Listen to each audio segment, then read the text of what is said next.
암 검진과 수술, 더 이상 함부로 받지 마라. 항암 치료는 사기다. 암입니다.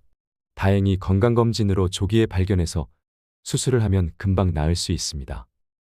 의사에게 이런 말을 들으면 대부분의 사람들은 암을 일찍 발견해서 다행이라며 가슴을 쓸어내리면서 의사가 권하는 대로 수술과 방사선 치료를 받고 약을 먹을 것이다. 그러면서 생각할 것이다. 역시 건강검진은 매년 받아야 해. 그런데 의사가 말한 대로 수술하고 치료를 받으면 모든 병이 완치될까? 40년 동안 의사로서 수많은 연구를 해온 곤도 마코토는 아프면 무조건 병원에 달려가 의사의 처방을 따라왔던 당신에게 이 질문에 대한 답을 들려준다. 20년간 150명의 암방치 환자를 지켜본 저자는 수술하지 않고도 고통 없이 짧게는 3년, 길게는 9년까지 생존하는 암 환자들을 보면서 암은 치료하지 말고 방치해야 한다는 결론을 얻었다. 수술과 항암제 치료를 받으면 1년도 안 돼 고통 속에 목숨을 잃는 이들이 많았다. 암 때문이 아니라 수술로 장기를 통째로 잘라내 약해진 몸이 항암제의 맹독에 견디지 못했기 때문이다. 저자는 암은 진짜인지 가짜인지 구분하기 어렵다. 진짜 암은 현대의학으로 완치할 수 없고 유사암은 놔둬도 전이되지 않기 때문에 절제 수술은 필요하지 않다. 암은 고통을 주지 않는다. 암 치료가 고통스러울 뿐이다라고 말한다. 그러나 우리는 조금만 몸에 이상이 생겨도 병원으로 달려가 검진을 받고 암이 발견되면 조기에 절제를 하거나 항암제 치료를 받는다. 그로 인해 생겨나는 약해와 수술의 부작용은 오롯이 환자의 몫인데도 불구하고 말이다. 의사에게 살해당하지 않는 47가지 방법의 저자 곤도 마코토의 책을 읽어보신 적이 있으신가요? 병보다 무서운 과잉 진료의 진실, 병원에 자주 갈수록 빨리 죽음을 맞게 되는 현실을 냉철하게 조언한 양심이사의 책입니다. 암은 절제하지 않아야 낫는다. 항암제는 대부분의 암에 효과가 없다. 건강검진은 백해무익하다 등 의료계의 상식을 뒤엎는 발언들로 의학계의 이단아로 평가받으면서도 굴하지 않고 환자의 편에서 진실을 말해왔습니다. 현직 전문의의 솔직한 고백에 이 책을 만난 것은 행운이라고 할 정도로 많은 이들이 열광하고 있는데요. 의료도 비즈니스입니다. 환자를 상품으로만 취급하는 의료 현실에서 자신보다 환자를 더 사랑한 의사의 진심 어린 고백을 여러분들과 꼭 함께 나누고 싶습니다. 환자는 병원의 봉이 아니다. 왜 의사들은 예방주사와 약을 권할까? 사람들은 재채기가 나오면 곧바로 병원에 달려가고 의사는 진짜로 감기 기운이 있다는 소견만으로 약을 무더기로 처방한다. 어디 그뿐인가? 혈압을 한번 재볼까요? 아, 혈압이 조금 높군요. 약을 먹는 게 좋을 것 같습니다. 혈당치도 염려되네요라며 검사를 줄줄이 권하는 경우도 많다. 환자들은 이런 의사의 말에 친절한 선생님이라며 고마워한다. 그리고 매년 독감 예방 주사를 맞고 건강검진이나 암검사도 규칙적으로 받는다. 혈압이 높다거나 폐에 음영이 보인다는 소견을 들으면 새파랗게 질려서 의사에게 들은 대로 약을 먹고 정밀검사를 받는다. 특히 암 진단을 받으면 수술, 항암제, 방사선 등의 표준 치료를 의사가 권하는 대로 순순히 받아들인다. 환자들은 의료도 비즈니스이며 그것이 의사의 생계수단임을 인식하지 못한다. 현재 의사들 대부분은 병자를 가능한 한 늘려서 병원으로 끌어들이지 않으면 살아남을 수 없다. 한마디로 의사의 가모니설에 넘어가는 당신은 의사의 봉인 셈이다. 의사들이 환자들에게 수술이나 치료를 권하는 데는 병원의 수익을 올리고 새로운 치료제를 판매하기 위한 제약회사의 음모가 숨어 있다. 우리가 매년 받는 건강검진 역시 수익을 올리기 위한 병원 사업의 일환이다. 제약회사도 마찬가지다. 건강염려증에 빠진 사람들을 어떻게 해서든지 환자로 만들어서 효과도 증명되지 않은 치료약과 건강보조식품을 지속적으로 팔아야 먹고 살 수 있다. 문제는 이들이 돈만 강탈해가는 것이 아니라는 사실이다. 혈압 강화제나 콜레스테롤 수치를 낮추는 약은 생명을 단축할 위험도 높일 수 있다. 심지어 합성 비타민이 폐암을 유발한다는 연구 결과도 있다. 당신이 이 책을 읽는 순간 의사들과 제약업계는 두려움에 떨 것이다. 이 책에는 당신에게 숨겨왔던 놀랍고도 끔찍한 진실들이 담겨 있기 때문이다. 병원에 자주 가는 사람일수록 빨리 죽는다. 흥미로운 최근의 데이터 한 가지를 소개해 볼까 한다. 의료 서비스의 만족도가 가장 높은 그룹은 가장 낮은 그룹보다 입원 일수가 9%가 많았고 의료나 약에 소비하는 돈도 9%가 많았다. 의료 서비스에 만족하는 사람의 경우 유비무환의 마음으로 몸에 어떤 이상이 있으면 곧장 의사에게 진찰을 받고 좋은 약을 먹거나 빨리 입원하는 성향이 있다. 그런데 4에서 5년 동안 전체 조사 대상자를 추적 조사한 결과 만족도가 가장 높은 그룹은 만족도가 가장 낮은 그룹에 비해 사망률이 26%나 높았다. 병원이나 약에 많은 돈을 쓰고 입원 기간이 길수록 수명이 단축되다니 놀라운 일이 아닐 수 없다. 아마 의사회는 이런 결과를 세상에 밝히고 싶지 않았을 것이다. 의사 말을 절대적으로 믿어서는 안 된다. 40년 동안 의사로서 일을 해온 내가 무엇보다 자신있게 말할 수 있는 것은 병원에 자주 갈수록 약이나 의료행위로 수명이 단축되기 쉽다는 사실이다. 의사를 찾아가면 갈수록 검사를 자주 하게 되고 그 결과 이상이 발견되어 약을 먹거나 수술을 하게 된다.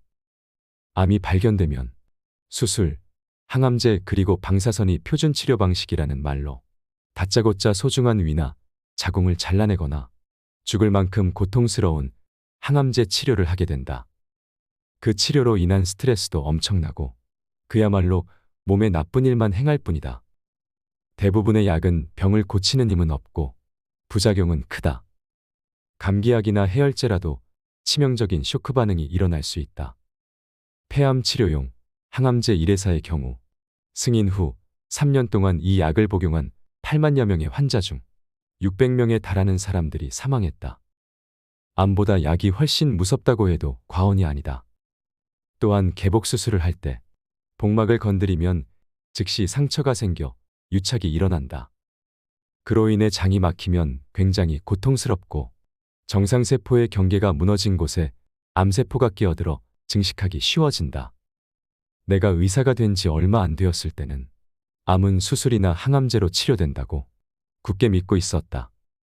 하지만 수많은 환자를 지켜보면서 장기를 절제해도 암은 낫지 않고 항암제는 고통을 줄 뿐이라고 생각하게 되었다.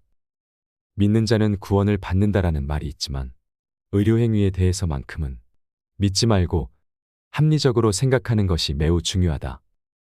노화 현상을 질병으로 봐서는 안 된다. 현대사회에서 성인이 걸리는 질병은 대부분 노화 현상으로 의사에게 치료를 받거나 약으로 고칠 수 있는 것이 아니다. 고혈압, 고콜레스테롤 혈증, 당뇨병 등의 성인병을 생활습관병으로 부르기로 했다. 좋지 않은 생활습관 때문에 그런 병에 걸린다는 의미이다. 그리고 건강검진을 의무화해 대사증후군을 마치 범죄인 양 단속하고 혈압이나 혈당치가 기준치에서 벗어나면 약으로 수치를 개선하도록 하는 등 국민의 건강을 엄격하게 지도관리하기 시작했다. 하지만 이 같은 질병의 근본 원인은 노화이기 때문에 저항을 한들 억지로 강을 거슬러 올라가는 셈이다. 즉, 생활습관병보다는 성인병이라는 표현이 본질에 훨씬 더 가깝다. 사람들은 대개 몸이 어딘가 좋지 않을 때 어떤 병명으로 규정되면 비교적 안심하는 반면에 나이 탓이라고 하면 언짢아 한다. 하지만 몸도 자연의 일부로 받아들이는 편이 좋다. 노화란 세포의 유전자에 상처가 생기고 그것이 축적되어 몸에 여러 가지 장애를 일으키는 육체적 변화이다.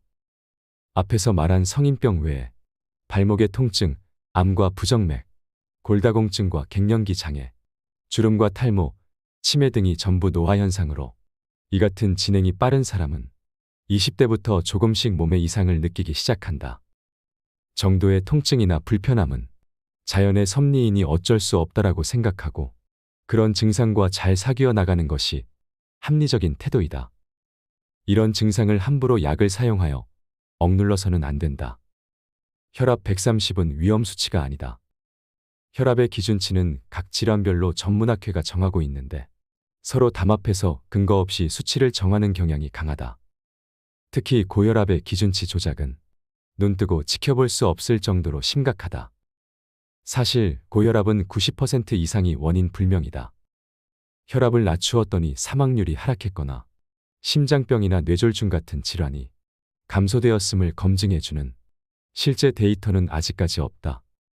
성인이 되면 동맥도 노화로 딱딱해져서 혈액을 흘려보내는 힘이 약해진다. 따라서 우리 몸은 나이를 먹을수록 혈압을 높이려고 한다. 뇌나 손발 구석구석까지 혈액을 잘 전달하기 위해서다. 이런 상태를 약으로 떨어뜨리면 지각이 둔해지거나 몸이 휘청거리게 된다.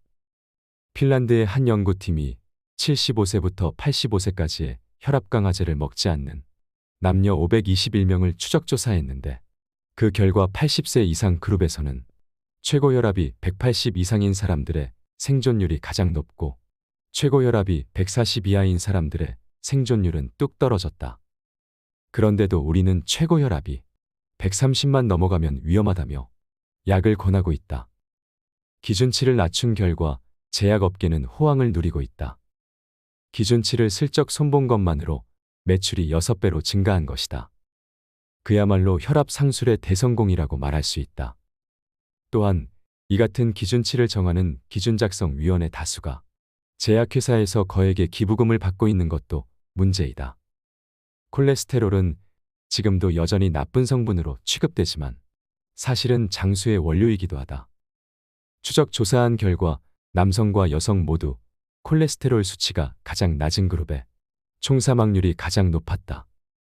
그리고 남성의 경우 혈중 콜레스테롤 수치가 높을수록 총사망률이 낮다는 명백한 결과가 나왔다. 그럼에도 불구하고 치료를 위한 기준치가 좀처럼 변하지 않고 있다. 콜레스테롤을 떨어뜨리는 약이 억 단위, 조 단위의 돈을 만들어내는 도깨비 방망이기 때문이다. 따라서 무조건 검사 수치를 보고 판단하지 말고 우리 몸의 힘을 믿어보는 것이 중요하다. 혈당치를 약으로 낮추면 부작용만 커진다. 흔히 당뇨병의 원인으로 여기는 스트레스, 술, 단 것이 직접적으로 병을 일으킨다는 확실한 증거는 없다. 당뇨병의 원인에 대해서는 아직까지도 풀리지 않은 의문점이 많다. 당뇨병이 무서운 것은 혈당치가 높으면 혈관이 손상되어 심근경색이나 뇌경색을 일으킬 위험이 높고 실명, 신장질환, 신경장애 등 심각한 합병증을 일으키기 쉽기 때문이다. 당뇨병에는 자각 증상이 없어서 심각한 증상이 나타난 뒤에는 완치가 어렵다. 이 때문에 건강검진에서 혈당치가 높게 나오면 의사들이 마치 큰일이라도 날 것처럼 겁을 주는 것이다. 하지만 약으로 혈당치를 낮추는 것은 훨씬 위험한 일임을 기억해야 한다. 약으로 혈당을 관리하는 경우 항상 몸이 나른하거나 초조하고 분노 조절이 잘 안 된다. 약을 사용하는 경우 특히 다리가 휘청거리거나 치매 증상 등이 나타난다면 약의 부작용을 의심해 봐야 한다. 전 세계의 당뇨병학회는 특별한 근거도 없이 공복 시 혈당치 기준을 낮춰서 당뇨병 환자를 급격하게 증가시키고 있다. 당뇨병에 관한 운동 치료 데이터에 의하면 걷기, 자전거, 수영, 스트레칭 등의 유산소 운동이 혈당치를 떨어뜨리는데 매우 효과적인 것으로 나타났다. 몸을 위해서도 적절한 운동은 반드시 필요하다. 혈당치가 높은 편이라는 말을 들었다면 일단 부지런히 걷기부터 시작해보자. 콜레스테롤 약으로는 병을 예방할 수 없다. 세계적으로 많이 팔리는 스타틴 계열의 약은 다름 아닌 콜레스테롤 저하제이다. 하지만 기준치를 저하한 근거에 설득력이 없을 뿐만 아니라 기준을 정하는 위원 9명 중 8명이 제약업계로부터 돈을 받았다는 사실이 밝혀져 항의운동이 거세게 일어났다. 기준치를 되도록 낮춰서 약의 판매량을 늘리려는 제약업계의 술수였던 것이다. 혈중 콜레스테롤 수치를 약까지 써서 낮추는 이유는 콜레스테롤 수치가 높으면 동맥 경화를 불러오고 뇌졸중이나 심근경색 등을 쉽게 일으킨다고 생각하기 때문이다. 그렇다면 스타틴 계열의 약을 복용해서 과연 병을 예방할 수 있을까? 이에 관한 데이터를 보면 실로 충격적이다. 병을 예방할 수 있는 확률이 복권 당첨 확률보다 더 낮은 데다 이 약이 정말 효과가 있는지 없는지조차 확실히 알 수 없기 때문이다. 보통 제약업계가 후원하는 실험은 유리한 데이터가 나오도록 교묘하게 조작된다. 제약업계에 의하면 스타틴 계열의 약은 장기간 복용하면 심장 발작의 위험을 30% 이상 줄일 수 있는 약이라고 설명한다. 그러나 제임스 라이트 교수는 임상 실험을 반복한 결과 스타틴 계열의 약은 연령에 상관없이 여성에게는 효과가 없다. 중년 남성의 경우는 나쁜 콜레스테롤의 수치는 큰 폭으로 떨어졌지만 총사망자 수는 줄지 않았다. 대부분의 사람들에게 약의 효과는 고사하고 건강을 해칠 위험마저 있다라고 경고했다. 혈당약도 마찬가지이다. 약이나 인슐린 주사로 혈당치를 엄격하게 관리해도 환자들의 수명을 연장하는 효과로 이어졌다는 데이터는 전혀 없다. 반대로 환자들의 생명이 단축되었다는 데이터는 있다. 즉, 고혈압, 고콜레스테롤 혈증, 당뇨병 같은 병은 대부분 치료할 필요가 없거나 병이라고 생각하지 않는 편이 좋다는 말이다. 건강검진에서 흔히 발견되는 대장이나 담낭의 폴립, 그리고 조기암도 병이라고 생각하지 않는 것이 오히려 몸에 이롭다. 암 오진이 사람 잡는다. 현재 질환에 의한 사망률 1위를 차지하고 있는 병은 암이다. 그런데 진료에 있어서 암만큼 헷갈리기 쉽고 오진이 많은 병도 없다. 단순한 종기나 염증을 암으로 잘못 진단받고 위나 유방이 몽땅 잘려나가거나 생명을 잃는 사람도 너무나 많다.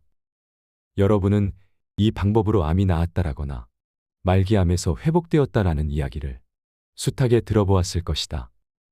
하지만 그들이 말하는 암이 과연 진짜 암이었을까?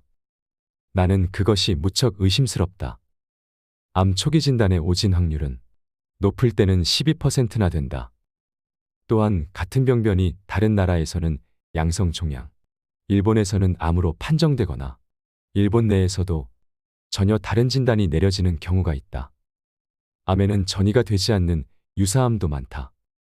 진짜 암세포는 숙주의 정상세포가 변이하여 만들어지며 주변의 조직에 침입 또는 침윤하고 멀리 떨어진 조직에 전이하는 성질을 갖고 있다. 그리고 숙주를 죽일 때까지 계속 증식해서 숙주와 함께 자폭한다. 한편 생명을 빼앗지 않는 암은 암과 비슷한 것, 즉 유사암에 지나지 않으며 진짜 암으로 성장하지 않는다.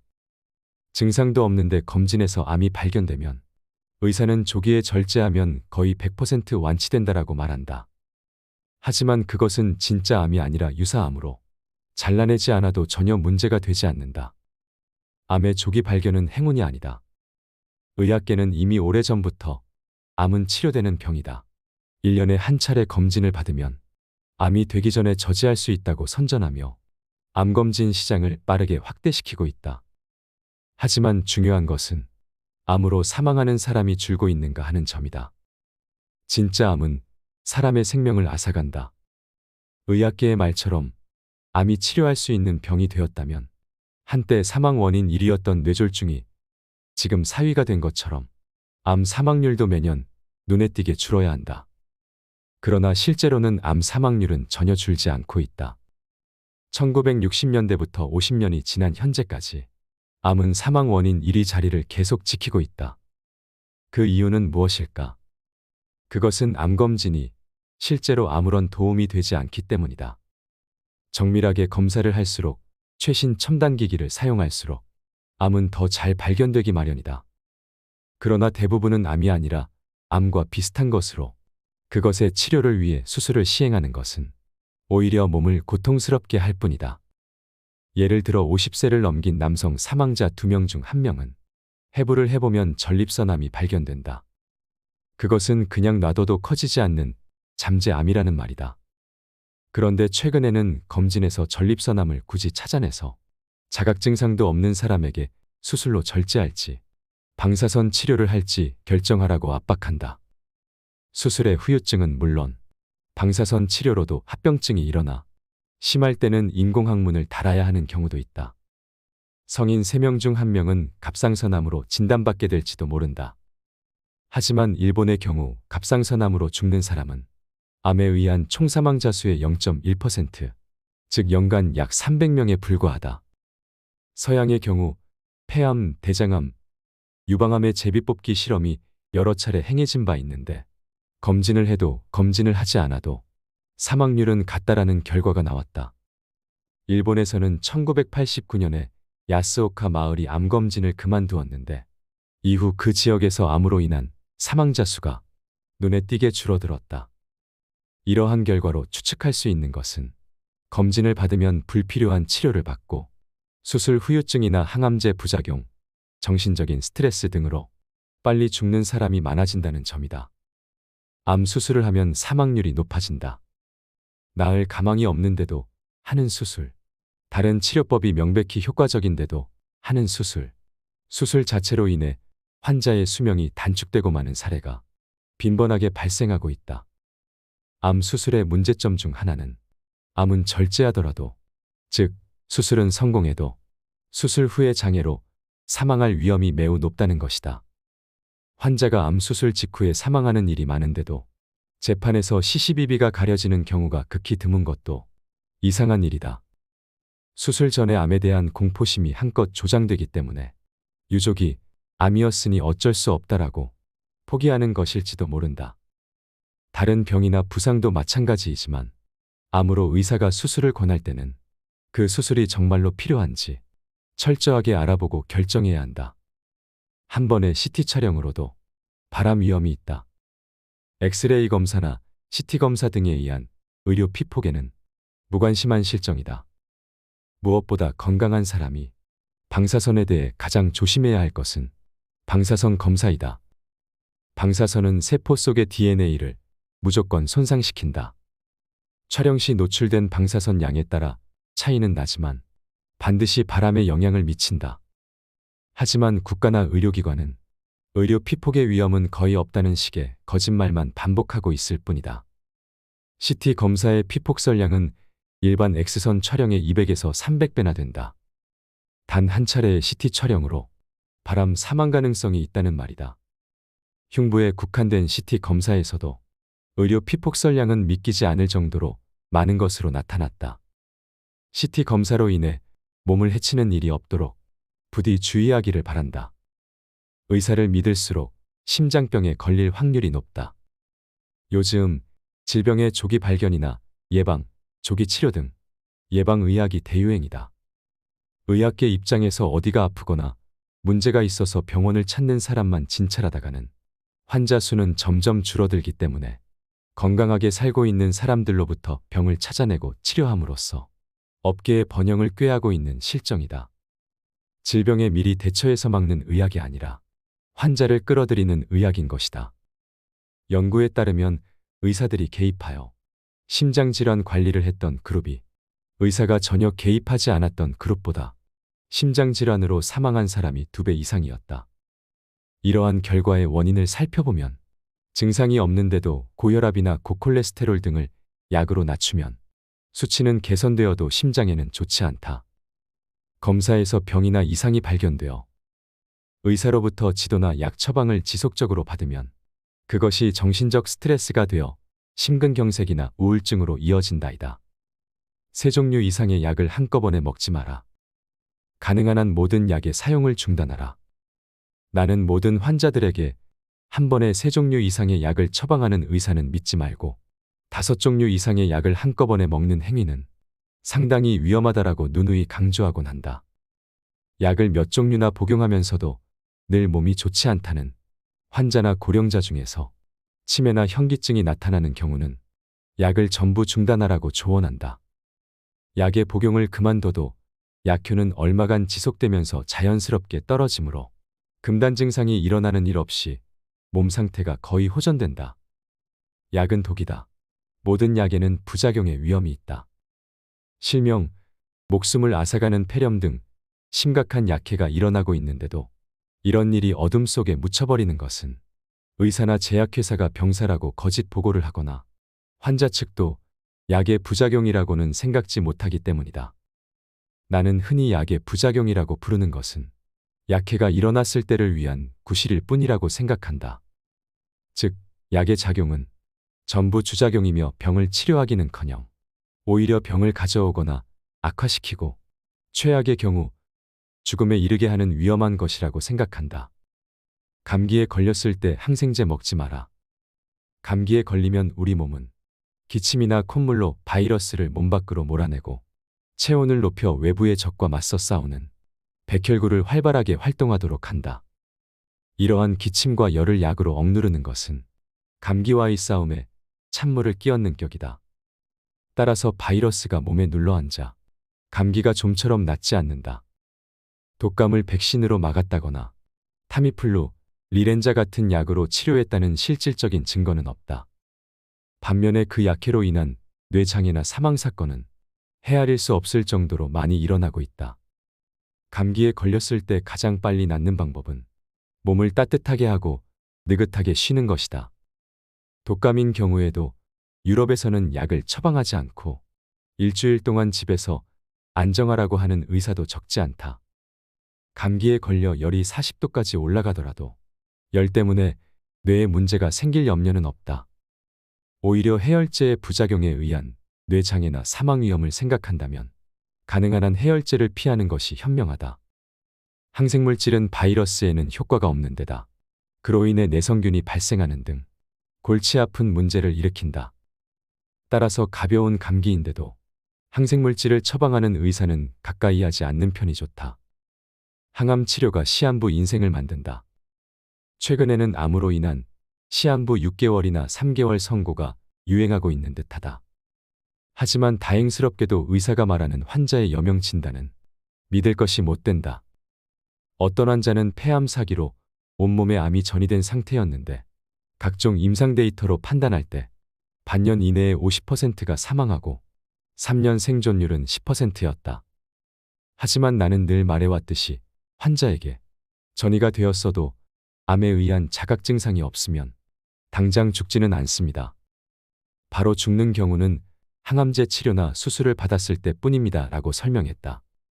이에 그 환자는 늑골과 폐의 통증이 심할 때만 방사선 치료를 받고 그 외에는 어떤 치료도 받지 않았다. 심지어 좋아하는 담배를 계속 피우면서 그 후로 3년 9개월 동안이나 살다가 평온하게 눈을 감았다. 또 다른 환자는 자궁암 수술을 받고 얼마 후 림프절에 암이 재발했다. 당시 그녀는 산부인과 의사로부터 즉시 재수술하지 않으면 반년 내에 죽는다라는 말을 들었다고 한다. 하지만 그녀는 암이 재발한 상태 그대로 방치하기로 결정했다. 그 후 암은 반년 만에 크기가 2배가 되었지만 선고된 기간이 훨씬 지났는데도 지금까지 자각 증상도 없고 여전히 활기차게 생활하고 있다. 그녀는 웃으며 내게 말했다. 그 의사가 한 말은 거짓말이었어요. 의사의 시한부 진단을 믿을 수 없는 3가지 이유.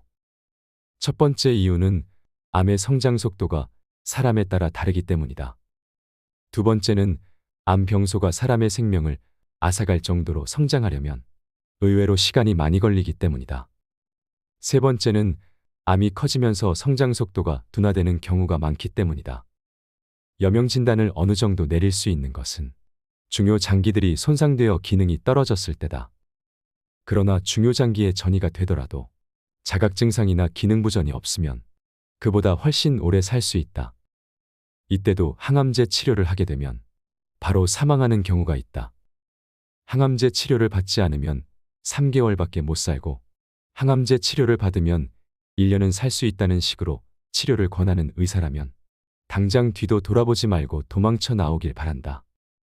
암은 건드리지 말고 방치하는 편이 낫다. 암과 싸울수록 고통에 시달리다 죽는다. 자려면 암이 날뛴다는 속설이 있을 정도로 체내에 메스가 들어가면 정상세포의 경계가 무너진 곳에 숨어있던 암세포가 끼어들어 쉽게 증식한다. 게다가 지금 있는 암을 아무리 크게 잘라내도 그것이 진짜 암이라면 암은 사라지지 않는다. 발견되기 전에 이미 여기저기로 전이한 상태이기 때문이다. 항암제는 암 치료에 아무 소용이 없다. 흔히 항암제가 효과가 있다는 것은 암덩어리를 일시적으로 줄인다는 의미일 뿐이다. 그 암덩어리는 반드시 다시 커진다. 즉, 항암제가 효과가 있다는 것은 암을 치료하거나 좀 더 살게 된다는 말이 아니다. 암은 대부분 위암이나 폐암, 유방암처럼 덩어리로 이루어진 고형암으로 이런 암에는 항암제가 무의미하다. 즉, 항암제는 고통스러운 부작용과 수명을 단축시키는 효과밖에 없다는 말이다. 나는 많은 암 방치 환자를 지켜봐왔지만 몇 개월 만에 사망한 사람은 한 명도 보지 못했다. 위암, 식도암, 간암, 자궁암 같은 암은 방치하면 통증 같은 증상으로 고통스러워하지 않아도 된다. 고통 속에 몸부림치면서 죽어가는 것은 불필요한 치료 때문인데 의사들은 가족에게 치료는 무서운 것임을 알려주지 않는다. 습관적으로 의사에게 약을 처방받지 마라. 항생제에 대한 세균의 내성이 강해지고 있다. 한국은 아주 심각한 병원 내 감염 국가이다. 세균이 내성화하면 그때까지 효과가 있던 약이 더 이상 듣지 않기 때문에 간단히 치료할 수 있는 증상도 악화되고 생명까지 위험해진다. 암방치 요법은 환자의 삶의 질을 높여준다. 편안한 죽음을 원한다면 암은 그냥 내버려둬라. 암은 치료하지 않으면 통증을 통제할 수 있고 그 결과 죽기 직전까지 치매에 걸리거나 의식불명 상태가 되는 일 없이 비교적 맑은 정신을 유지할 수 있다. 건강검진 등으로 암을 억지로 찾아내지 말고 만약 발견되더라도 치료하지 않으면 오히려 오래 살 수 있다. 편안하게 죽는다는 것은 자연스럽게 죽는 것이다. 무리한 연명치료로 환자를 고통스럽게 하지 마라. 주의해야 할 것은 수액 주입이다. 대부분은 환자의 신체 부분에 정맥에 관을 꽂아 하루 종일 수액을 주입하게 된다. 하지만 그렇게 하면 주입량이 많아지기 때문에 환자의 몸이 수분으로 붓게 된다. 그 수분이 폐에 다다르면 폐에 물이 차서 호흡이 힘들어지고 환자가 고통스러워한다. 가족 입장에서는 어떻게든 영양을 공급해주고 뭐라도 해야 할 것 같은 마음에 수액 주입을 하는 경우가 많지만 그것은 환자를 익사시키는 것과 다를 바 없다. 수액 주입을 하지 말고 환자가 고목이 말라가듯 자연스럽게 숨을 거두게 하는 편이 낫다. 그것이 환자에게는 고통 없이 가장 편안하게 죽음을 맞을 수 있는 방법이다. 병원 측은 경제적인 목적이 있기 때문에 어차피 수액을 주입할 거면 무슨 약이라도 같이 넣어보자 라고 생각하는 의사가 많기 때문에 항생제까지 투여하는 경우도 있어서 환자가 더욱 고통을 겪게 된다. 환자를 위하는 마음에서 만들어낸 의료처치가 오히려 문제거리가 되는 일이 흔히 있다. 콧구멍을 통해 위까지 튜브를 삽입해 영양분을 주입하는 비강 영양이나 배에 구멍을 내어 위에 직접 튜브를 삽입해 영양과 수분을 주입하는 위로도 그런 경우이다. 몇 년씩 식물인간과 같은 상태로 살아가는 것이 무슨 의미인가? 편안하게 죽는다는 것은 자연스럽게 죽는 것이라고 생각한다. 암검진이 긁어 부스럼이 되는 5가지 이유. 1. 암의 정의 및 범위가 지나치게 넓다. 암검진은 하면 할수록 암이 발견되는 사람이 늘어난다. 그 중에는 오진도 많고 생명을 위협하지 않는 유사암이나 잠재암도 많이 포함되어 있다. 2. CT 검사 자체가 암을 유발할 수 있다. CT나 PET 등에 의한 암검진은 방사선 피폭설량이 많아서 단 한 차례의 검진으로도 바람 사망의 원인이 될 수 있다. 즉, 검사 자체가 바람을 촉진할 수 있다. 3. 진짜 암이라면 이미 전이된 상태이다.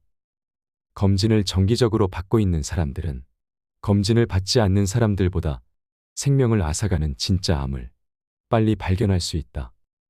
하지만 그렇다고 운명이 바뀌는 것은 아니다.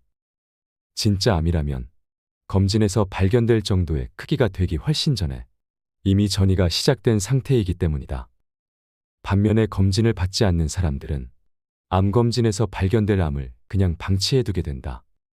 그러나 사망자 수는 검진을 받고 있는 그룹과 다르지 않다. 4. PET 검사는 피폭량이 많다. PET 검사는 CT 등의 검사로 발견하지 못하는 암 병소를 찾아내는 경우가 자주 있다.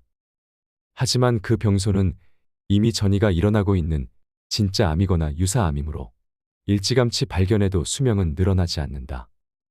또한 PET는 방사성 동위원소를 사용하므로 피폭설량이 많아 한 차례의 검사로도 발암 원인이 될 수 있다. 5. 정밀한 검사를 할수록 유사암을 발견하게 된다. 최근에는 영상의학과에서 근무하는 의사들 중에도 집단 검진은 효과적이지 않고 숙련된 전문가에 의한 개별 검진이 효과적이라고 생각하는 사람이 많아졌다.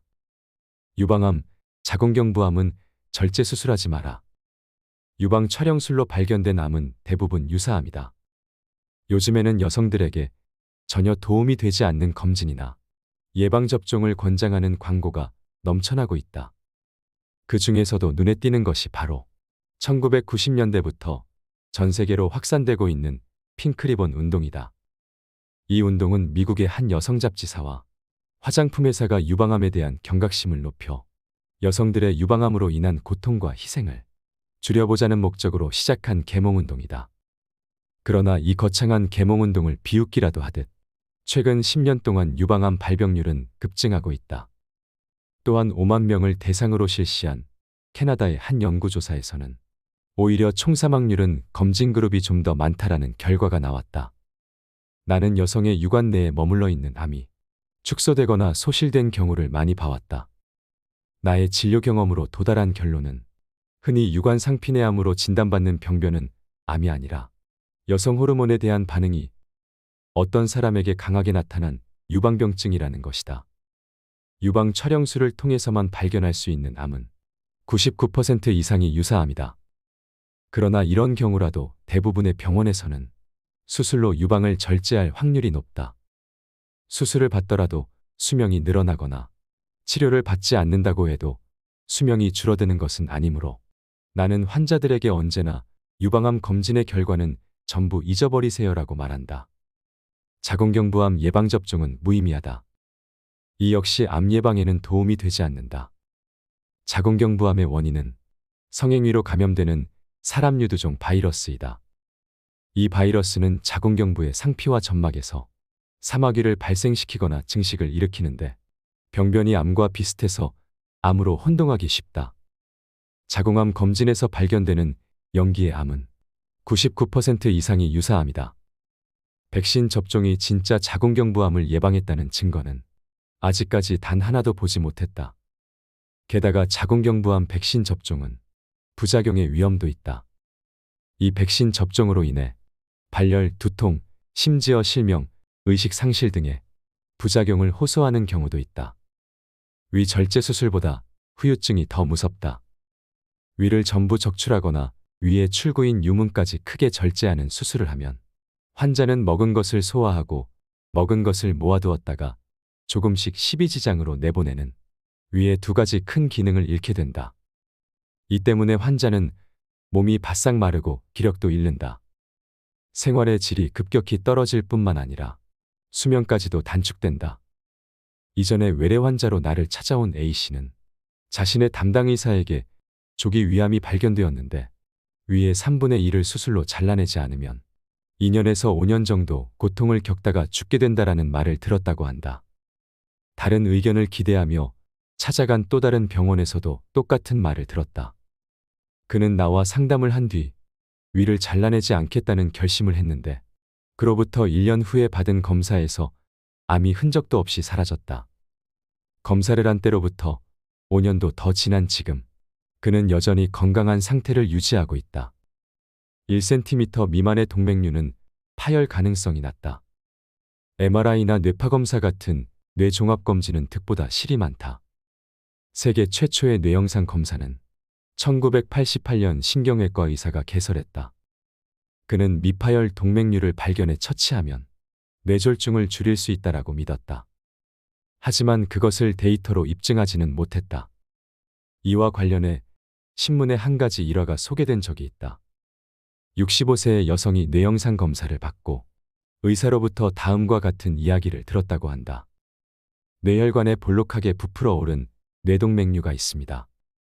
운이 나쁘면 당장 내일이라도 파열할지 모릅니다.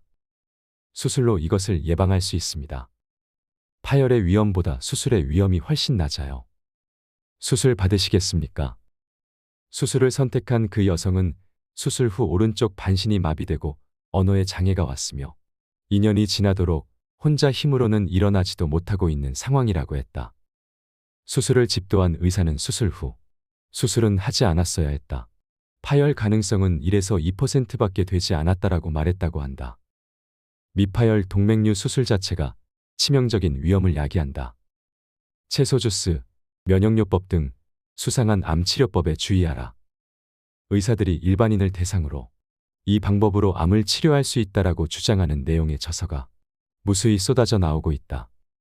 그러나 안타깝게도 전이암이 사라졌다거나 말기암의 증상이 나타나 죽음의 문턱까지 갔다가 다시 살아온 사람은 내가 진찰한 수백 명의 환자와 세계의 여러 논문을 봐도 한 사람도 없다. 실질적으로 암 진단에 꼭 필요한 병변의 일부를 채취해 현미경으로 세포를 조사하는 일조차 하지 않은 엉성한 에피소드가 지나치게 많았다. 예컨대 폐의 음영을 전이암으로 진단하고 자신의 요법을 권한 뒤 암이 사라졌다고 주장하는 식의 속임수가 얼마든지 가능한 것이다. 왜 수상한 암 치료법이 효과가 있는 것처럼 생각될까? 첫째는 외국에서는 양성종양으로 보는 것을 우리나라에서는 암이라고 부르는 경우도 많기 때문이다.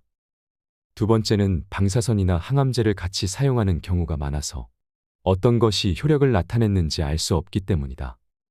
세 번째는 그때까지의 치료법을 그만둔 덕분일지도 모르기 때문이다. 상태가 개선되고 좀 더 오래 살게 된 데에는 항암제 사용을 그만둔 효과가 크게 작용했을지도 모른다. 암을 치료한다는 방법들은 하나같이 연명 효과조차 증명되지 않았음에도 비용은 상당하다. 특히 프로폴리스, 상황버섯 배양균 개체 등은 의사 말대로 복용할 경우 한 달에 많은 돈이 드는 것이 보통이다. 큰돈을 지불하고 명을 단축한 환자들의 사례도 많다. 혈액암은 고형암과 달리 항암제가 잘 듣는데도 자연 치유력을 높이는 요법에 집중해 세상을 떠난 환자가 있었다. 어떤 환자는 내게는 비밀로 하고 양나무 달인물을 계속 마시다가 갑자기 온몸의 피부가 벗겨져 고통 속에서 숨을 거두었다. 면역력으로는 암을 이길 수 없다. 면역력을 강화해도 암에는 아무런 의미가 없다. 즉, 효과가 없다라는 설이 상식이다. 면역세포요법은 거들떠보지도 않을 뿐더러 면역이라는 이름이 붙은 요법으로 환자를 끌어모으는 의사는 사기꾼 취급을 받는다. 수술로 인한 의료사고가 너무 잦다. 사례 1. 검진 때 권유받은 검사를 받은 후 급성 췌장염에 걸렸다. 췌관에 조영제를 주입할 때 어떤 원인으로 췌액이 새어나와 주변의 조직을 녹이면 그렇다. 사례 2. 암을 절제해 놓고는 암이 아니라고 한다. 사례 3. 목이 부어서 간호사가 진통제를 넣었는데 식물인간 상태가 되었다. 해열 진통제의 부작용으로 급성 쇼크가 일어날 수 있다. 체중과 콜레스테롤을 함부로 줄이지 마라. 갑자기 살이 빠지면 암이 증식한다. 식사요법은 대개 섭취 칼로리를 줄이고 육식을 하지 않거나 현미와 채소만 먹는 식이므로 단숨에 살이 빠진다. 암 환자가 그런 식으로 살이 빠지면 몸의 저항력이 떨어져서 암세포가 믿기지 않을 정도로 폭발적으로 증식해 결국 생명을 잃게 된다. 건강조사 데이터에서도 알 수 있듯이 대사증후군에 막 접어든 정도, 즉 약간 뚱뚱한 사람이 가장 오래 살고 콜레스테롤 수치가 높을수록 장수한다. 정상세포를 강하게 하는 것이 암에 대한 저항력을 높이는 지름길인 것이다. 적정량을 지키면 술은 장수에 도움이 된다. 건강이 나빠지면 의사로부터 가장 먼저 듣는 말이 금주와 금연이다. 확실히 흡연은 삼가야 한다. 한편 술은 지나치지만 않으면 오히려 수명을 연장해 준다고 생각한다. 술을 마시면 혈관이 확장되어 혈압이 일시적으로 낮아진다. 스트레스로 신경이 곤두설 때 술을 마시면 마음이 편안해지거나 긴장이 풀리는 것도 혈관 확장 효과 때문일 것이다. 미국 암학회는 허혈심장병의 위험도는 음주량과 관계없고 술을 마시지 않는 사람보다 마시는 사람이 위험도를 낮출 수 있다라고 발표했다. 물론 과음은 금물이다. 과음을 하면 간뿐만 아니라 뇌도 크게 손상될 수 있기 때문이다. 연구에 따르면 술을 적당량 먹는 사람은 뇌의 노화가 느렸다. 맥주의 경우는 하루에 500ml 용량으로, 소주는 물을 섞어 두세 잔 정도로 상한선을 정해두고 즐기도록 한다. 다시마나 미역을 과도하게 섭취하지 마라. 채소만 많이 먹는 것이 정말 몸에 좋을까? 비타민과 미네랄을 무엇인가로 보충해야 한다는 경고가 세상에 넘쳐나고 있다. 하지만 이는 큰 착각이다. 결론부터 말하자면 현재 일반적인 식사를 하고 있는 사람이라면 비타민이나 미네랄 섭취량은 충분하다. 건강을 위해 그것들을 따로 보충하는 것은 오히려 몸에 나쁘다. 비타민과 미네랄을 지나치게 섭취하면 중독 증상이 나타나거나 심지어 암이나 심장병의 위험이 높아져서 생명을 단축하는 원인이 될 수도 있다. 인공적으로 합성된 비타민을 보조식품의 형태로 섭취하는 것은 위험하며 채소나 과일로 섭취하는 천연 비타민도 많이 먹는다고 해서 몸에 좋다는 보장은 없다. 폐경기 여성은 다시마나 미역의 섭취에 주의해야 한다. 국립암연구센터는 해조류에 함유된 요오드는 생명 유지에 반드시 필요한 미네랄이지만 지나치게 섭취하면 갑상선암의 발생 원인이 될 수 있다라고 발표했다. 콜라겐으로 피부는 탱탱해지지 않는다. 콜라겐이나 글루코사민은 뱃속에서 다 분해된다. 콜라겐이나 글루코사민처럼 피부 탄력, 미백, 운동 능력 향상, 관절통 완화에 도움이 된다는 보조식품이 인기를 끌고 있다. 그러나 입으로 섭취한 콜라겐이 피부를 직접 탱탱하게 만들어주는 것은 아니며 글루코사민이 무릎까지 닿는 것도 아니다. 보조식품에 관한 과대선전에 속지 마라. 콘드로이틴이나 히알루론산 같은 것도 전부 원리는 마찬가지이다. 그것을 먹든 마시든 어차피 뱃속에서 분해되기 때문에 목표 부위에 도달하지 못한다. 게다가 보조식품은 전부 특정 영양소의 과잉 섭취 위험이 있다. 베타카로틴조차 지나치게 섭취하면 폐암이나 심장병에 걸릴 확률이 높아진다. 영양적으로 균형 잡힌 식사, 적당한 운동, 일찍 자고 일찍 일어나는 생활로 신진대사를 원활히 하는 것이 가장 좋다. 염분이 고혈압에 나쁘다는 것은 거짓이다. 염분은 적게 섭취할수록 좋다는 인식이 정착한 탓에 이제 라면 국물 같은 음식을 남기지 않고 모조리 마시면 몰상식한 사람 취급을 받는 시대가 되었다. 세계 각국의 연구조사 데이터를 살펴보면 오히려 염분이 부족한 사람 쪽이 병에 더 잘 걸리고 일찍 죽는다는 것을 알 수 있다. 염분을 감량하는 것은 의미가 없고 오히려 염분 감량은 건강에 큰 위험을 초래할 가능성이 크다. 커피는 암이나 당뇨병, 뇌졸중 예방에 좋다. 커피를 마시면 간암과 대장암에 걸릴 위험이 감소한다. 세계 각국의 대규모 조사에서 건강에 관한 커피의 놀라운 효과들이 확인되고 있다. 커피를 하루에 2잔 이상 마시는 사람은 커피를 마시지 않는 사람에 비해 사망할 위험이 10% 낮다. 커피는 건강을 지켜주고 미용에 효과가 있을 뿐 아니라 장수에도 도움이 된다. 건강해지려면 아침형 인간이 되라. 최고의 건강법은 일찍 자고 일찍 일어나는 것이다. 세포의 신진대사를 촉진하는 성장 호르몬 등의 각종 호르몬은 수면 중 24시 전후에 가장 활발히 분비된다. 매일 이 시간대에 숙면을 하면 뼈와 근육이 튼튼해지고 피부가 재생되며 병이나 상처가 순조롭게 회복된다. 또한 일찍 자고 일찍 일어나는 것만으로도 비만을 예방할 수 있다. 지나친 청결은 도리어 몸에 해롭다. 건강한 머리카락을 원한다면 머리를 자주 감지 마라. 우리 몸의 면역 상태는 자연계의 불결한 것, 기생충, 세균 등에 접촉하면서 성숙해가므로 지나치게 청결한 환경에서는 약해진다. 인간은 원래 몸 자체가 세균 덩어리이다. 인간의 몸에 세균이 없다면 우리는 즉시 병에 걸리고 말 것이다. 아토피로 고생하고 있다면 비누와 샴푸 사용을 중단해보자. 큰 병원에서 환자는 피험자일 뿐이다. 큰 병원에 가서는 안 되는 3가지 이유. 첫 번째, 환자 개개인에 대해서 소홀한 경향이 있으며 모든 과정이 기계적으로 진행되기 때문이다. 두 번째, 큰 병원일수록 실험적인 부분에 주력하도록 되어 있기 때문이다. 신약 실험을 하면 제약회사로부터 자금 지원을 받게 되므로 병원을 경영하는 데에도 도움이 된다. 세 번째, 유명한 병원일수록 병을 더 철저하게 찾아내게 되기 때문이다. 병을 못 보고 놓친다면 병원 명성에 누가 되므로 환자가 일단 병원에 가면 철저하게 검사를 받게 될 수밖에 없다. 검사 항목에는 대부분 기준치라는 것이 있는데 건강한 사람이라도 80%가 병이 있거나 이상이 있게 되는 것이다. 스킨십은 통증과 스트레스를 줄여준다. 애정이 담긴 손길은 가장 단순한 방법이지만 의학이 아무리 진보해도 그 무엇으로도 대체할 수 없는 치료의 근본이다. 어른이 되어서도 스킨십은 스트레스와 불안을 해소하는데 절대적인 효과를 발휘한다. 입을 움직일수록 건강해진다. 혼잣말하는 것은 좋은 습관이다. 입으로 소리를 내면 스트레스가 해소된다. 웃음은 부작용이 없는 명약이다. 심박수나 호흡수가 늘어나 혈행이 좋아지고 횡격막이 상하로 크게 움직여 배근육과 등근육이 운동된다. 위장을 자극해서 배변도 원활해지며 심호흡 효과 등으로 자율신경과 호르몬의 균형이 바로잡혀 혈당치나 혈압이 안정되는 방향으로 작용한다. 노래를 부르는 것도 좋은 방법이다. 최근에는 치매 치료에 노래를 부르는 것이 효과가 있다고 해서 주목을 받고 있다. 손과 입을 많이 움직일수록 뇌도 활발히 활동한다는 것을 기억하라.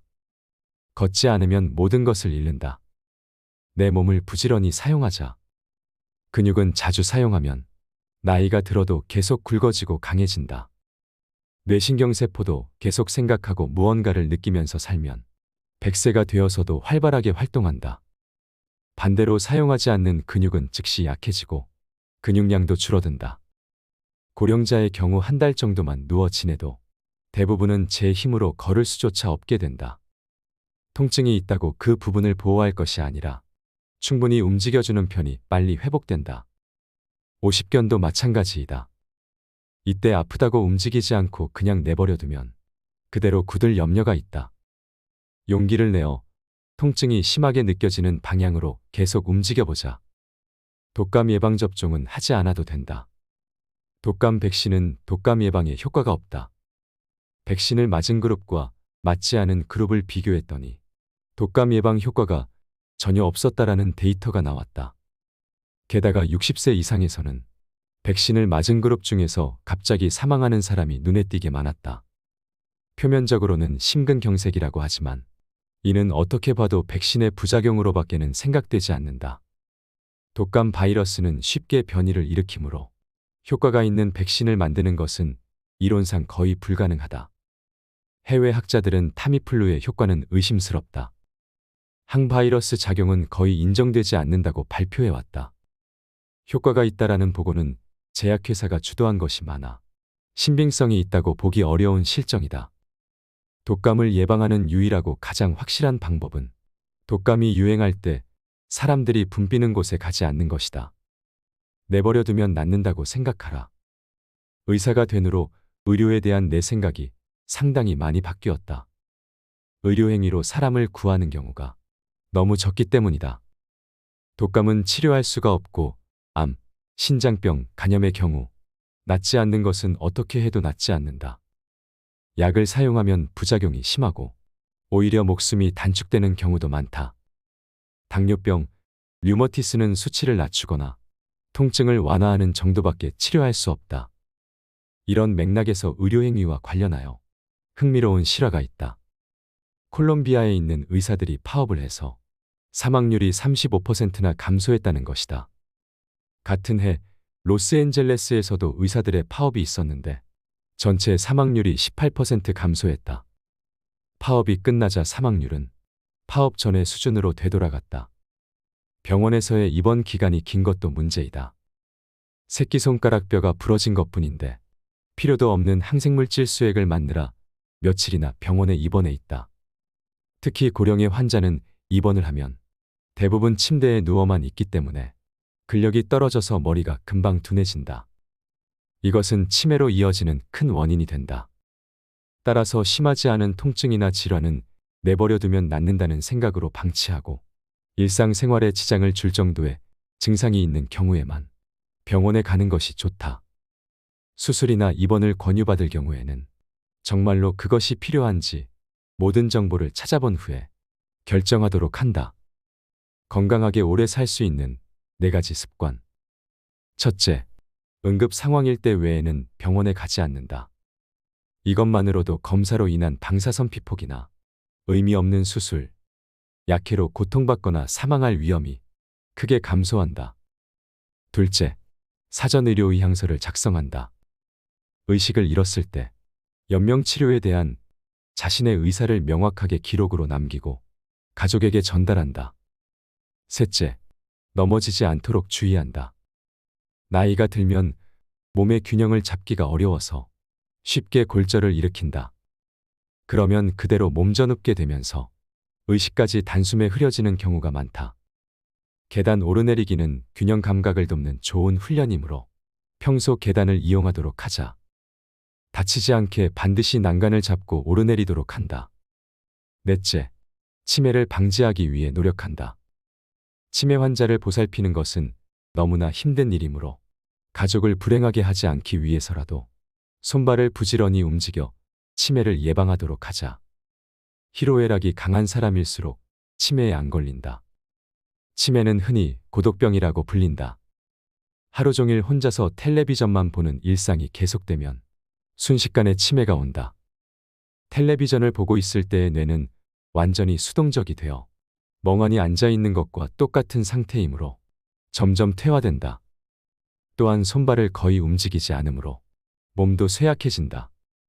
취미생활이나 소일거리로 손발과 머리를 자주 쓰는 사람은 치매에 잘 걸리지 않는다. 의식적으로 희로애락의 폭을 넓히는 것이 좋다. 즉, 여러 가지 일에 호기심을 가지며 즐거울 때나 기쁠 때 크게 웃고 슬플 때나 화가 날 때는 마음껏 우는 것이다.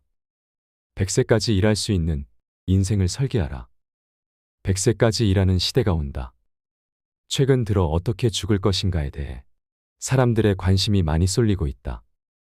인류 역사상 전무한 초장수 사회를 지금부터 걸어가야 할 우리는 발상을 크게 전환해야 한다. 첫째, 사회 환경에 맞는 기술을 미리 습득한다. 둘째, 오랫동안 건강하게 일하기 위해 자발적인 건강관리에 힘쓴다. 셋째, 지금까지 키워온 인적자원을 다음 세대에 어떻게 활용할지 그 방법을 생각한다. 넷째, 회사 생활을 할 때의 지위나 자부심에 연연하는 것은 백해무익하다. 당신도 암에서 예외일 수는 없다. 암을 선고받았을 때 대처하는 법. 1. 위암 진단을 받았을 경우 60세의 남성입니다. 갑자기 소화도 안 되고 음식을 먹을 수가 없어서 내시경 검사를 받았더니 위암으로 위의 출구가 좁아져 있었습니다. CT 검사에서는 간에 2군데 전이병소가 발견되어 의사로부터 수술과 항암제 치료를 권유받았습니다. 어떻게 하면 좋을까요? 절제 수술은 하지 않는 편이 좋습니다. 그리고 이 경우에는 항암제 치료도 받지 않는 것이 최선책입니다. 고치려고 생각할수록 무의미한 치료에 매달려 생명과 재산을 잃게 되기 때문입니다. 그보다는 증상 완화나 연명이라는 현실적인 목적을 세워야 합니다.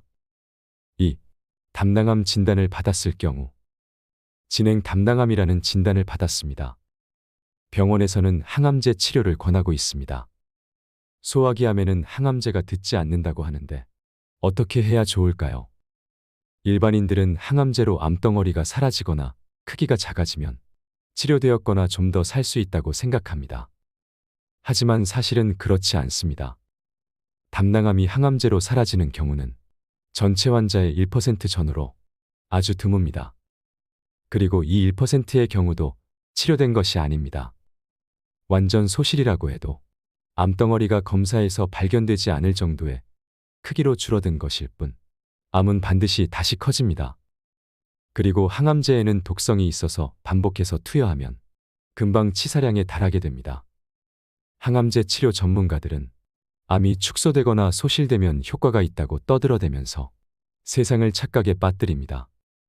암덩어리가 완전히 축소된 경우만 언론에 소개하고 환자의 그 후의 상태는 알려주지 않습니다. 나는 암이 사라졌다는 기사는 사기나 다름없다고 생각합니다. 자연사를 선택하면 평온한 죽음을 맞을 수 있다. A씨는 식도 부근에 암이 생긴 위암 환자로 임종에 가까웠을 때 먹지도 마시지도 않고 연명치료도 거부한 남성이다. 그가 치료를 받고 싶지 않다고 해서 상태를 지켜보고 있었는데 그는 암 선고를 받고 약 7년을 더 살았다. 마지막에는 암이 점점 커져서 식도가 거의 막히다시피 했다. 이런 경우 음식물이 통과하기 어려워 식욕이 떨어지는데 환자 본인은 그냥 그대로 놔두기를 원했다. 식도를 조금만 넓히면 음식물을 넘길 수 있어서 좀 더 살 수 있을지 모른다고 제안해 보았지만 환자는 예전에 수술로 고통받은 경험이 있어서 어떤 처치도 싫다며 거부했다. 식도를 넓히는 시술을 거부하고 3주일 정도 지나자 가족으로부터 그가 세상을 떠났다는 연락이 왔다. 쇠약사라고 해야 할지 아사라고 해야 할지는 모르겠지만 촛불이 꺼지듯 그렇게 숨을 거두었다. B씨는 직경 2cm의 유방암이 발견된 45세 여성이었다. 그녀는 유방을 절제하지 않고 그대로 방치하고 있었다. 4년이 지나자 암이 20cm 크기로 증식해 유방 전체가 암으로 뒤덮여 피부가 새까맣게 변색했다. 하지만 이 정도로 심한 말기 증상이 나타나면서도 통증은 느끼지 않았다. 마지막에 그녀는 일어나지 못하고 누워 지내야 했지만 그때도 통증을 호소하지 않았다. 그리고 그렇게 체력이 점점 떨어지면서 촛불이 꺼져가듯 조용히 세상을 떠났다. 생존율은 어떤 경우든 확실한 보장을 할 수 없다. 따라서 말기에 여러 가지 증상이 나타나더라도 평온하게 삶을 마무리하는 쪽을 선택할지, 표준 치료를 받아들여 고통스럽더라도 좀 더 살 수 있을지도 모를 방법을 선택할지 미리 생각해보고 가족과 함께 이야기해두는 것이 좋다. 죽음을 대비해 사전의료의향서를 써놓자. 당신은 어떻게 죽고 싶은가? 현대사회에서 자신의 집에서 생을 마감할 수 있는 사람은 소수에 불과하다. 쓰러져도 그냥 놔둘 것. 옆에 오지도 말 것. 이것은 내가 작성해서 가족에게 건네둔 사전의료의향서 요지이다. 밖에서 쓰러지면 보통은 곧바로 응급실로 실려간다. 뇌출혈이라면 의사는 머리를 열고 혈관을 묶어 지혈한 다음 혈전을 제거한다. 심근경색이라면 심장혈관의 가능관을 삽입하고 막혀있는 혈전을 약으로 녹인다. 자력으로 호흡할 수 없는 경우는 기관에 관을 넣어 인공호흡기에 연결한다. 요즘 세상은 이처럼 고도의 치료술이 발달되어 있기 때문에 단숨에 죽는 일이 결코 쉽지 않다. 그리고 이런 치료를 받으면 상당히 높은 확률로 반신불수 등의 심각한 후유증을 떠안게 된다. 재활치료는 너무나 힘들고 튜브나 인공호흡기에 연결된 채로 죽는 것은 정말이지 싫다. 나는 수명에 몸을 맡기고 자연스럽게 죽고 싶다. 곤도 마코토 의사의 사전의료 의향서. 연명치료는 절대 하지 말아 주십시오. 나는 오늘까지 자유롭게 살아왔습니다. 좋아하는 일에 열중하며 행복한 인생을 살았습니다. 그러니 나답게 생을 마감하고 싶습니다. 지금 나는 의식을 잃어가고 있거나 불러도 아주 약하게 반응할 뿐이라고 생각합니다. 이미 자력으로는 호흡도 거의 불가능할지 모릅니다. 하지만 이대로 눈을 감아도 전혀 여한이 없습니다. 그러니 구급차는 절대 부르지 말아 주십시오. 이미 병원에 실려왔다면 인공호흡기를 연결하지 마십시오. 연결했다면 떼주십시오. 자력으로 먹거나 마실 수 없다면 억지로 음식을 입에 넣지 말아 주세요. 수액도, 튜브 영양도, 승합제, 수혈, 인공투석 등도 포함해 연명을 위한 치료는 그 어떤 것도 하지 말아 주십시오. 이미 하고 있다면 전부 중단해 주시기 바랍니다. 만약 내가 고통을 느끼고 있는 것 같다면 모르핀처럼 통증을 완화시키는 처치는 감사히 받겠습니다. 지금 내 생명을 연장하고자 전력을 다하고 계시는 분께 진심으로 감사드립니다. 그러나 죄송하지만 나의 바람을 들어주십시오. 나는 이 문장을 냉정하게 생각한 후에 작성했으며 가족의 동의도 받았습니다. 연명치료는 일절하지 않았으면 좋겠습니다. 부디 마지막 소원을 들어주시기 바랍니다. 결코 후회하지 않을 것을 여기에 맹세합니다. 인간은 누구나 죽습니다. 단지 우리는 선택할 수 있을 뿐입니다. 병원에 돈을 갖다 바치면서 온몸에 수액을 맞으며 고통 속에서 죽어갈 것인지 아니면 사랑하는 사람들에게 둘러싸여 마지막 순간을 평온하게 맞을 것인지 말이죠. 저는 어차피 피할 수 없는 죽음이라면 평온하게 집에서 가족들의 보살핌을 받으며 죽어가는 것이 가장 행복한 죽음이라고 생각합니다. 우리는 공부해야 합니다. 모르고도 당하고 알고도 당하는 일은 앞으로는 없어야 합니다. 아픈 환자들이 병원과 제약회사의 마케팅 전략에 더 이상 속지 않기를 바랍니다. 어떤 주사나 약보다도 애정이 담긴 손길이 치료의 근본이며 사람들과의 친밀한 스킨십이 통증을 약화시키고 건강을 유지하게 해준다는 사실을 잊어서는 안 될 것입니다. 함께 해주시는 모든 분들이 마음의 상처와 아픔을 씻어내고 단 한 분이라도 고통 없이 편안한 죽음을 맞이할 수 있었으면 좋겠습니다. 이상으로 책틀맨이었습니다. 지혜를 쌓는 당신의 오늘이 아름답습니다. 더 좋은 영상으로 찾아뵙겠습니다.